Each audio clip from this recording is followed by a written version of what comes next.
Friends, आज हम GST को बहुत साधारण भाषा में एनिमेशन के माध्यम से समझेंगे। GST is an indirect tax. GST एक इनडायरेक्ट टैक्स है। It is levied on the supply of goods and services, जो कि गुड्स या सर्विसेज की सप्लाई पर लिया जाता है। अब देखिए कैसे लिया जाता है।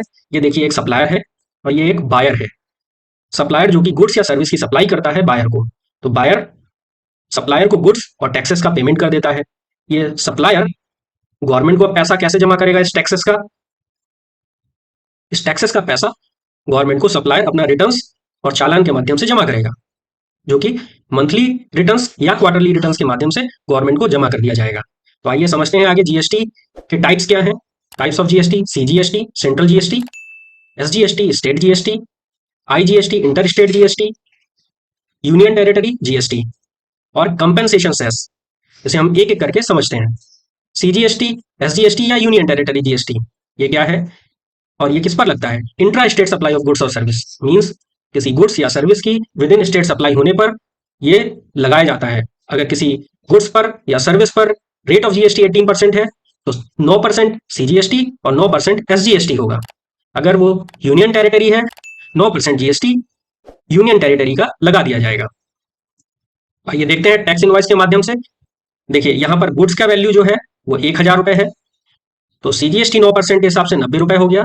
एसजीएसटी या यूनियन टेरिटरी जीएसटी ये भी 9% के हिसाब से 90 रुपए हो गया, तो 1000 प्लस 90 मिलाकर टोटल 1180 रुपया हो गया, जो कि बायर सप्लायर को दे देगा। और 180 रुपया जो कि टैक्स कंपोनेंट है वो सप्लायर गवर्नमेंट को रिटर्न्स के माध्यम से जीएसटीआर 3B फाइल करके जमा कर देगा। चलिए चलते हैं आगे। आईजीएसटी क्या है? IGST inter state supply of goods या सर्विस पर एप्लीकेबल होता है। इंडिया का एक मैप है। इंडिया के मैप में अगर हम यूपी से लेके महाराष्ट्र तक सप्लाई देते हैं तो उसका टैक्स इनवॉइस क्या बनेगा वो देखिए साइड में आपको दिख रहा है।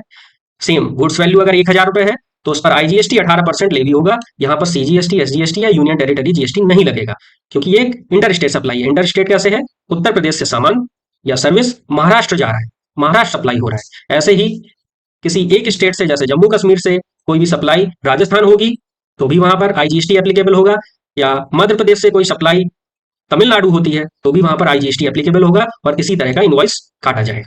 चलिए चलते हैं आगे। कंपेंसेशन सेस अलग से नहीं लगाया जाता, जीएसटी के साथ में लगाया जाता है। तो जानते हैं कौन कौन सी वस्तुओं पर लगाया जाता है। यह है सिन गुड्स, जो कि हार्मफुल फॉर हेल्थ या इन्वायरमेंट। ऐसी वस्तुएं जो कि हेल्थ या इन्वायरमेंट के लिए हार्मफुल होती हैं, तो उन पर हम कंपेंसेशन सेस भी एप्लीकेबल करते हैं। इसके अलावा लग्जरी आइटम्स पर, जैसे टोबैको प्रोडक्ट्स, पान मसाला, एयरेटेड ड्रिंक्स, सिगरेट और कार, इसको समझते हैं बारी बारी से। टोबैको प्रोडक्ट्स हार्मफुल हैं हेल्थ के लिए, इसलिए इस पर जीएसटी के साथ साथ कंपेंसेशन सेस भी लिया जाता है। इसी तरह से पान मसाला और एयरेटेड ड्रिंक्स भी, और सिगरेट भी, और कार्स जो कि इन्वायरमेंट के लिए पॉल्यूशन पैदा करती हैं। इसके अलावा लग्जरी आइटम्स में भी काउंट होती हैं, इसलिए कार पर भी कंपेंसेशन सेस जीएसटी के साथ लगाया जाता है। Thank you for watching. अगर आपको वीडियो पसंद आया है तो चैनल को सब्सक्राइब करें और बेल आइकन को दबाएं ताकि हमारे आने वाले वीडियोस आपको मिलते रहें। Thank you.